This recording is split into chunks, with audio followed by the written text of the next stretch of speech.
রাসূলুল্লাহ সাল্লাল্লাহু আলাইহি ওয়াসাল্লাম সকালবেলায় উঠে বিছানা থেকে উঠেই কি বলতেন?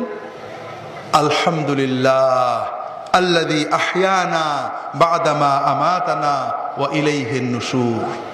আলহামদুলিল্লাহ, আমরা তো মরে গেছিলাম, ঘুমানো মানে কি? মরা না?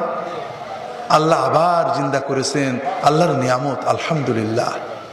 দেখেন, আমরা প্রতিদিন ঘুমেরটা উঠছি, এটা তো আল্লাহর নিয়ামত, অনুভব করি নাকি?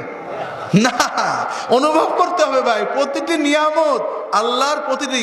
খুব সুন্দর নিঃশ্বাস নিয়েছেন, ফুলের সুগন্ধি পেয়েছেন, বউ এক গ্লাস পানি দিয়েছে, মেয়ে সুন্দর রান্না করে দিয়েছে, কাজের লোকটা একটা কাজ করেছে, বস একটু ভালো বলেছে, প্রতিটি রাস্তা দিয়ে হাঁটতে ভালো হেঁটেছেন, গাড়িতে একটা সিট পেয়েছেন, প্রতিটি নিয়ামত হৃদয় দিয়ে অনুভব করেন, মন দিয়ে, জান দিয়ে, মুখ ভরে, হৃদয় ভরে বলেন আলহামদুলিল্লাহ। একটু অভ্যাস করে দেখেন, জীবন পাল্টে যাবে।